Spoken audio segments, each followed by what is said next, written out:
새누리당의 김황식 서울시장 예비 후보자가 박근혜 대통령이 출마를 권유한 것으로 안다는 이른바 폭탄 발언을 했지만 제1야당인 민주연합의 대응은 소극적이라는 평가를 받고 있습니다.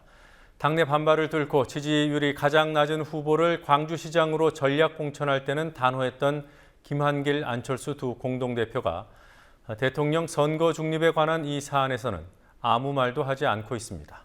정치권 취재하고 있는 PD 연결해서 알아봅니다. 김희주 PD. 네, 김희주입니다. 네, 대통령이 출마를 권유한 것으로 안다는 김황식 후보의 이 발언. 민주연합이 오늘 대응책을 내놓긴 했군요. 네, 일종의 단계적인 대응책을 내놨습니다. 새정치민주연합은 일단 청와대가 김황식 후보에게 출마를 권유한 적이 있는지 없는지 확인하겠다는 입장입니다. 한정혜 대변인은 청와대가 권유한 적이 있다는 답변을 한다면 명백한 선거법 위반이고 권유한 적이 없다고 할 경우 김 후보가 거짓말을 했다는 것을 의미한다고 말했습니다. 또 청와대가 답을 하지 않는다면 당 차원에서 선거관리위원회에 조사 요청을 할 수 있다고 덧붙였습니다. 발언이 나온 지 닷새 만에 나온 대책, 답하지 않으면 조사 요청을 한다군요. 자, 오늘 최고위원회도 있었는데요. 당 대표들은 따로 언급한 말이 없습니까? 공동대표들은 아무런 말도 하지 않았습니다. 이에 대해 한정혜 민주연합 대변인은 서울시장 후보 차원에서 해결해야 할 일이라며 두 공동대표는 세월호 사태에 좀 더 집중하고 있다고 답했습니다.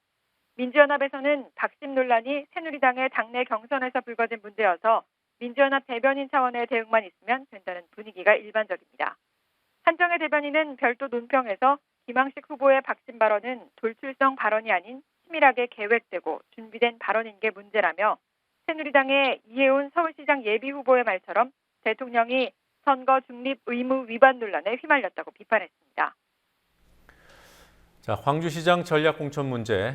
안철수 대표가 입장을 밝힌 뒤에 다른 두 후보들이 대응을 했습니까? 네, 안철수 대표가 어제 윤장한 후보는 광주의 박원순이라고 말을 했는데요. 이에 대해 이용섭 예비 후보는 안철수 대표의 생각일 뿐이라며 현지 민심은 그렇지 않다고 주장했습니다.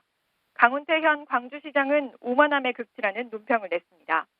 오늘은 손학규 상임고문도 지도부의 결정을 비판했습니다. 손 고문은 한 토론회에 참석해서 민주주의의 본산인 광주에서의 전략 공천은 분명히 잘못됐다. 상당히 심각한 문제라며 광주에서 국민과 당원의 선택권을 빼앗는 전략 공천은 민주주의의 정신과 민주당의 정신을 훼손하는 것이라고 말했습니다. 이런 가운데 민주연합을 탈당한 이용섭 후보는 오늘 국회에서 기자회견을 갖고 국회의원직을 사퇴한다고 밝혔습니다. 이 후보와 강훈태 시장은 오늘 예비 후보 등록을 마쳤고 무소속 후보 단일화에 대한 입장도 밝혔습니다. 이용섭 후보는 단일화해야 한다는 원칙에는 합의했다며 세부적인 내용은 더 논의할 것이라고 했고 강 시장도 김한길, 안철수 두 대표가 저지른 밀실 야합 공천을 수용할 수 없다며 광주의 자존심을 되찾는 데 기본적으로 합의했다고 말했습니다. 세월호 희생자 유가족들 사이에서 사고의 진상규명을 위한 특검에는 한계가 있다. 그래서 특별법을 추진해야 한다. 이런 의견이 나오더군요. 여야 반응은 어떻게 나오고 있습니까? 박재출 새누리당 대변인은 구체적인 방법이 논의되진 않았지만 사고가 수습된 후에 특별법이든 일반법이든 어떤 법 형태로든 필요한 모든 수단을 강구하겠다고 말했습니다. 또 어떤 형태로든 진상조사를 위한 국회 차원의 활동을 하겠다고 덧붙였습니다.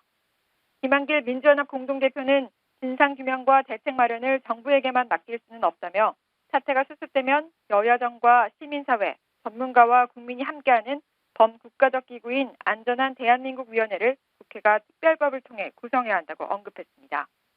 민주연합은 또 유가족 대책위원회와 소통을 하고 있다면서 특별법 제정과 관련해서는 유가족의 뜻이 우선한다는 입장을 밝혔습니다. 지금까지 국민TV 뉴스